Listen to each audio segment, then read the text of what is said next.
Dallas Cowboys and the Green Bay Packers. Right now, the Dallas Cowboys are 4.5-point road favorites over the Green Bay Packers, a total of 43 across the board as we sit right now.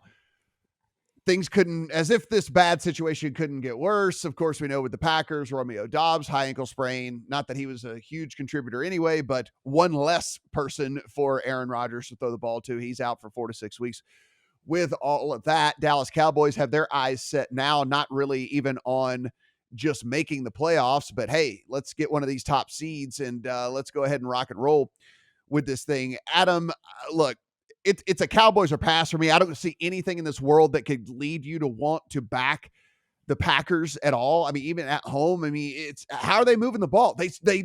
I understand last week, if you look at the box score, there were 2 red zone picks. They had 390 yards of offense against the Lions and all the different stuff like that. But at the end of the day, they still threw the picks. Aaron Rodgers still threw the picks. They still were unable to beat a Lions team that only put up 15 points. That's the other deal. People talk about, but it's the turnovers.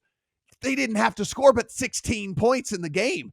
So, there are teams that have 2 turnovers in a game that still score 16 points. I mean, and that wasn't the case. So, I don't know.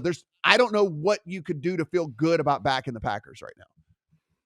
Nothing. And it's actually the other side of the ball that worries me most, because one of these single biggest injuries that you could have sustained for them was actually on the other side of the ball with Rashawn Gary. Mm-hmm. And Rashawn Gary being out for the year when he was basically going at a sack a game is the biggest problem for Green Bay, because we know this defense hasn't been good in the first place. And now you just took the best player off that defense, and really the one guy that you looked at as someone who could make life a little bit more difficult for Dak Prescott and company. The only thing that worries me about laying the points with Dallas is Jerry effing Jones and his continued insistence to say, "Don't give the ball to Zeke. Got to give Zeke. Fade him." Yeah, no, don't do that. You've seen what Tony Pollard can do.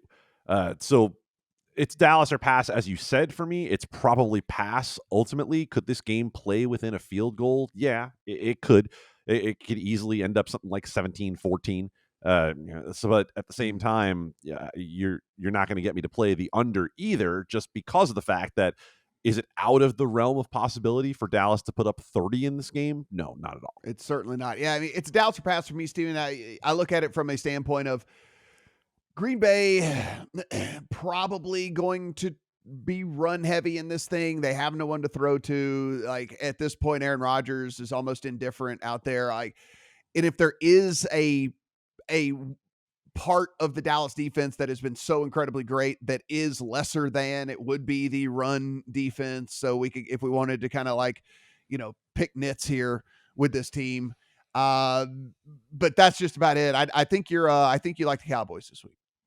I do. I think it's a total trenches mismatch in this game. And on top of that, I think the Packers have more injuries than just losing Rashawn Gary, which is by far the biggest. I agree with Adam. But they have 3 more defensive players in their starting 11 that are questionable. And 2 of the backups for those players are also questionable. So now we're getting really deep into the depth chart here to try and find some healthy guys. And that's going to be up against a Dallas offensive line that's number 7 in run block win rate. This is a top 10 rush success rate offense. And Green Bay was already bottom 3 against the run this season. You go to the other side. Dallas's defense is the type of defense that can completely wreck games if you can't protect. They are number 1 in pass rush win rate. They're number 1 in overall pressure rate, despite being 13th in blitz rate. This is like the 49ers that we've talked about a lot, where it's a cheat code if you can get pressure without blitzing. And now the Packers have 3/5 of their offensive line on the injury report, all with knee injuries. And we're not sure if they're going to play, and if they are, how effective are they going to be against an elite front 7 for Dallas. This feels a lot to me like when the Cowboys played the Rams, and the Rams just simply could not protect Matthew Stafford, and the Dallas defense just completely turned that game on its head and wrecked it. So, Matt, we've talked a lot coming into the season about Dallas being a team that beats up bad teams and struggles against good teams. And there is some sharp money this week that came in on Green Bay, I think, saying this is too much of an adjustment on them.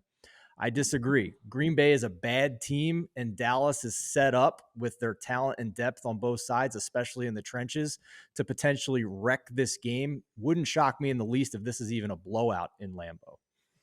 Yeah, I think it is one of those deals where it's like, before I would play the Packers with the points, it's like I would just play them on the money line. It feels like it's either a complete Dallas no-show and the Packers just miraculously win, or like you said, it's just one-way traffic. Like I don't see this thing playing really like all that close. By the one way way, or the other. Aaron Jones, the Packers' best weapon, completely devoid of receivers, by the way. He's got an ankle injury. He's banged up. And 3 of the Packers' receivers that weren't good to begin with are also banged up. So they got injuries up and down the depth chart here.